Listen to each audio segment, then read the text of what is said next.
तो दोस्तों आज हम फिर से आपके लिए लेकर आए हैं देश दुनिया की तमाम ताज़ा बड़ी खबरें। सबसे पहली बड़ी खबर में आपको बताएंगे दोस्तों कि फिलिस्तीनी मुसलमानों के समर्थन में उतरा कनाडा। बोले अगर नेतन्याहू कनाडा आया तो करेंगे गिरफ्तार, इजराइल के लिए बड़ा झटका।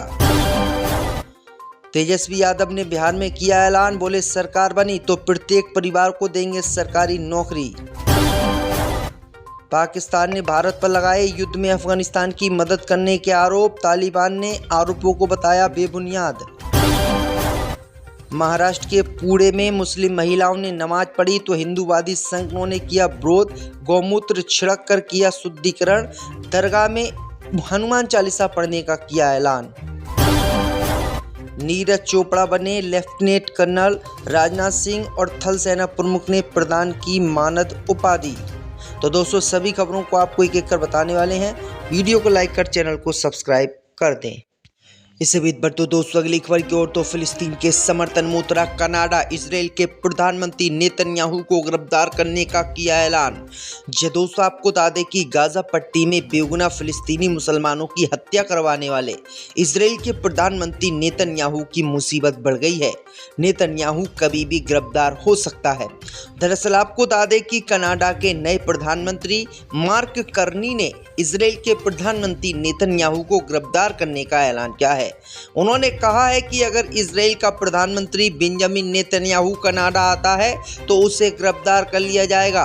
ये फैसला इंटरनेशनल क्रिमिनल कोर्ट की ओर से जारी हुए अरेस्ट वारंट के मुताबिक होगा। कर्ली ने साफ कहा है कि वह पूर्व प्रधानमंत्री जस्टिन ट्रूडो की इस पॉलिसी का पालन करेंगे। एक इंटरव्यू में कार्नी से पूछा गया कि अंतर्राष्ट्रीय कोर्ट से अगर किसी व्यक्ति के ऊपर वारंट है और वो आपके देश कनाडा में आएगा तो आप उसके खिलाफ कार्रवाई करोगे या नहीं। तो कनाडा के प्रधानमंत्री ने साफ तौर से कहा कि हम इंटरनेशनल कोर्ट का सम्मान करते हैं और अगर इंटरनेशनल कोर्ट के खिलाफ कोई भी व्यक्ति है तो हम उसको गिरफ्तार करेंगे। तो ये बड़ी अपडेट आई दोस्तों कि इजराइल का प्रधानमंत्री नेतन्याहू अब कभी भी गिरफ्तार हो सकता है। इससे भी बढ़ते दोस्तों अगली खबर की ओर। तो बिहार में सरकार बनने पर तेजस्वी यादव देंगे प्रत्येक परिवार को सरकारी नौकरी, किया ऐलान।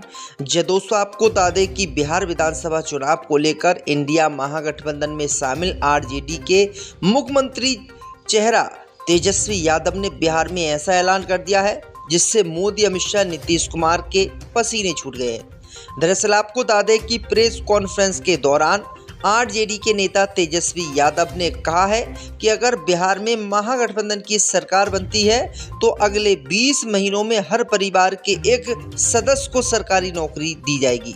और मतलब है कि उन्होंने चुनाव के ऐलान के बाद हर परिवार के सदस्य को नौकरी देने का वादा किया है। तेजस्वी यादव ने कहा है कि मैं नामांकन की प्रक्रिया पूरी कर लेता हूं, उसके बाद अगर मेरी सरकार बिहार में बनती है तो मैं महिलाओं को भी 30,000 रुपये दूंगा और जो बूढ़ी माँ हैं उनके लिए भी काम करूंगा और परिवार को हर कीमत पर एक सरकारी नौकरी दूंगा जिससे कि उनका भला हो सके। तो तेजस्वी यादव के इस ऐलान से मोदी, अमित शाह की नींद उड़ी हुई है। इसे भी तो दोस्तों अगली खबर की ओर। तो पाकिस्तान ने भारत पर लगाए थे युद्ध में अफगानिस्तान की मदद के आरोप। दोस्तों आपको बता दें कि बीते कुछ दिनों से पाकिस्तान और अफगानिस्तान के बीच जंग चल रही है। इस युद्ध में अब तक दोनों देशों के 100 से अधिक लोगों की जान जा चुकी है। मरने वालों में दोनों देशों के सेना के जवान सहित तालिबान लड़ाके और नागरिक शामिल हैं। फिलहाल दोनों देशों ने सीज फायर पर सहमति जता दी है। इस बीच पाकिस्तान ने भारत पर आरोप लगाया है कि भारत युद्ध में अफगानिस्तान की मदद कर रहा था। तालिबान के रक्षा मंत्री मोहम्मद याकूब ने पाकिस्तान के इन आरोपों को बेबुनियाद बताया है। पाकिस्तान और अफगानिस्तान के जंग के दौरान पाकिस्तान के रक्षा मंत्री ख्वाजा आसिफ ने भारत पर आरोप लगाया था कि तालिबान भारत की ओर से प्रॉक्सी युद्ध लड़ रहा है और तालिबान के फैसले नई दिल्ली में बैठी भारत सरकार ले रही है। पाकिस्तान के इन आरोपों से तालिबान सरकार नाराज हो गई और तालिबान सरकार ने पाकिस्तान के इन आरोपों को खारिज कर दिया। उन्होंने कहा कि पाकिस्तान जो आरोप अफगानिस्तान पर लगा रहा है वो बिल्कुल गलत है क्योंकि भारत कतई भी मदद तालिबान की नहीं कर रहा है। इससे भी बढ़ते दोस्तों अगली खबर की ओर। तो पुणे के शनिवार बाड़ा में महिलाओं ने पढ़ी नमाज तो हिंदूवादी संघों ने किया बवाल, गौमूत्र छिड़क कर किया शुद्धिकरण। दोस्तों आपको बता दें कि किस तरीके से नमाज पढ़ने पर अब हिंदू मुसलमान की राजनीति शुरू हो गई है और हिंदूवादी संघों ने पूरे देश में आतंक मचा रखा है। दरअसल आपको बता दें कि महाराष्ट्र के पुणे के शनि बारवाड़ा में कुछ मुस्लिम महिलाओं ने नमाज पढ़ ली थी। इसका पता हिंदूवादी संगठनों को चला। हिंदूवादी संगठनों ने जमकर विरोध किया और जहां पर मुस्लिम महिलाओं ने नमाज पढ़ी वहां पर अशुद्ध गौमूत्र से उसका शुद्धिकरण किया। इन बेवकूफ़ अंधभक्तों से पूछा जाए कि जब गौमूत्र अशुद्ध है तो उससे कौन सी चीज़ शुद्ध हो सकती है। वहीं आपको बता दें कि हिंदूवादी संगठनों ने इसका जबरदस्त विरोध किया और उस जगह का गौमूत्र छिड़क कर शुद्धिकरण किया। कैबिनेट मंत्री नितेश राणे ने विवादित बयान दिया। उन्होंने कहा कि अगर धार्मिक स्थलों पर नमाज पढ़ी जा सकती है तो हाजी अली दरगाह में भी हनुमान चालीसा हम पढ़ेंगे। तो ये बड़ी अपडेट आई दोस्तों कि किस तरीके से ये नेता जो है नितेश राणे विवादित बयान देकर देश का माहौल खराब करना चाहता है।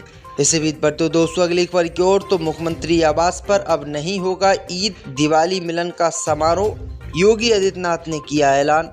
दोस्तों आपको बता दें कि उत्तर प्रदेश के मुख्यमंत्री योगी आदित्यनाथ ने मंगलवार को ऐलान किया है कि वो देश की धर्मनिरपेक्षता का पालन करते हुए सीएम आवास पर ईद मिलन परंपरा को समाप्त कर रहे हैं। योगी आदित्यनाथ ने कहा कि मुख्यमंत्री या राज्यपाल के आवास पर अब कोई होली मिलन, दीपावली मिलन और ईद मिलन का आयोजन नहीं किया जाएगा। उन्होंने आगे कहा है कि हर कोई अपनी इच्छा अनुसार इन कार्यक्रमों का आयोजन करने के लिए स्वतंत्र है। योगी ने कहा कि जब मैं मुख्यमंत्री बना तो एक व्यवस्था थी कि ईद मिलन कार्यक्रम हमेशा मुख्यमंत्री आवास और राजभवन में आयोजित किया जाता था, कोई होली मिलन या दिवाली मिलन कार्यक्रम नहीं। हमने फैसला किया है कि अगर हमने धर्मनिरपेक्ष दर्जा दिया है तो मुख्यमंत्री आवास और राजभवन को भी इसका पालन करना चाहिए और हम ऐसे किसी भी कार्यक्रम का आयोजन नहीं करेंगे। कोई भी अन्य व्यक्ति इन कार्यक्रमों का आयोजन अपनी मर्जी से कर सकता है। तो योगी आदित्यनाथ ने ये बड़ा ऐलान किया है और रोक इस पर लगा दी है। इससे भी बढ़ते दोस्तों अगली खबर की ओर, तो ओलंपिक विजेता नीरज चोपड़ा बने लेफ्टिनेंट कर्नल, राजनाथ सिंह और थल सेना प्रमुख ने प्रदान की मानद उपाधि। दोस्तों आपको बता दें कि ओलंपिक पदक विजेता भाला फेंक खिलाड़ी नीरज चोपड़ा को रक्षा मंत्री राजनाथ सिंह और थल सेना प्रमुख जनरल उपेंद्र त्रिवेदी की उपस्थिति में भारतीय सेना में लेफ्टिनेंट कर्नल की मानक उपाधि प्रदान कर दी गई है। रक्षा मंत्री राजनाथ सिंह ने 22 अक्टूबर 2025 को साउथ ब्लॉक में आयोजित पिंपिंग समारोह के दौरान स्टार भाला फेंक खिलाड़ी और 2 बार के ओलंपिक पद विजेता नीरज चोपड़ा को प्रादेशिक सेना में लेफ्टिनेंट कर्नल के मानक पद का चमचमाता प्रतीक चिन्ह और औपचारिक रूप से प्रदान किया है। लेफ्टिनेंट कर्नल नीरज चोपड़ा और उनके परिवार के सदस्यों के साथ बातचीत करते हुए रक्षा मंत्री ने उन्हें दृढ़ देशभक्ति और उत्कृष्टता के लिए प्रयास करने की भारतीय भावना का प्रतीक बताया। भारत के राजपत्र के अनुसार ये नियुक्ति 16 अप्रैल से प्रभावी हुई है। नीरज 26 अगस्त 2026 को नायब सूबेदार के पद पर जूनियर कमीशन्ड अधिकारी के रूप में भारतीय सेना में शामिल हुए। 2 साल बाद एथलेटिक्स में उनके प्रदर्शन के लिए उन्हें अर्जुन पुरस्कार से सम्मानित किया गया और फिर 2021 में जो है उन्हें खेल रत्न पुरस्कार मिला। तो ये बड़ी अपडेट आ रही है। इससे भी बढ़ते दोस्तों अगली खबर की ओर, तो बिहार चुनाव में महागठबंधन को बड़ा झटका, मोहनिया सीट से कैंडिडेट श्वेता सुमन का नामांकन हुआ रद्द। दोस्तों आपको बता दें कि बिहार विधानसभा चुनाव में उम्मीदवारों के नामांकन रद्द होने का सिलसिला जारी है। अब मोहनिया विधानसभा सीट से आरजेडी प्रत्याशी श्वेता सुमन का नामांकन रद्द हो गया है। नामांकन रद्द होने के बाद श्वेता फूट फूट कर रोने लगी। गौरतलब है कि मंगलवार को महागठबंधन के एक और सहयोगी वीआईपी के कैंडिडेट शिशु भूषण सिंह का सुगौली विधानसभा से नामांकन रद्द हो गया था। इससे पहले मठौरा सीट से एलजेपी-आर की कैंडिडेट सीमा सिंह का भी नामांकन रद्द हो गया था। इस तरह से अब तक 3 कैंडिडेटों का नामांकन रद्द हो चुका है। नामांकन रद्द होने के बाद आरजेडी प्रत्याशी सुमन ने बीजेपी पर आरोप लगाया है कि उनका नामांकन रद्द बीजेपी के कारण हुआ है। उन्होंने फूट फूट कर रोते हुए कहा है कि बीजेपी कैंडिडेट का भी जाति प्रमाण पत्र लगा हुआ था, लेकिन उनका हो गया, मेरा नहीं हुआ। उन्होंने दावा किया है कि बीजेपी को और उनके उम्मीदवार को मुझसे और आरजेडी के डर है। बीजेपी को राष्ट्रीय जनता दल की सरकार आने से डर है, इसलिए वो अन्याय कर रही है। तो ये बड़ी अपडेट आई दोस्तों, ये गंभीर आरोप जो है उन्होंने लगाए हैं। इससे भी बढ़ते दोस्तों अगली खबर की ओर, तो बिहार चुनाव में महागठबंधन को बड़ा झटका, मोहनिया सीट से कैंडिडेट श्वेता सुमन का नामांकन हुआ रद्द। जी दोस्तों, आपको बता दें कि बिहार विधानसभा चुनाव में उम्मीदवारों के नामांकन रद्द होने का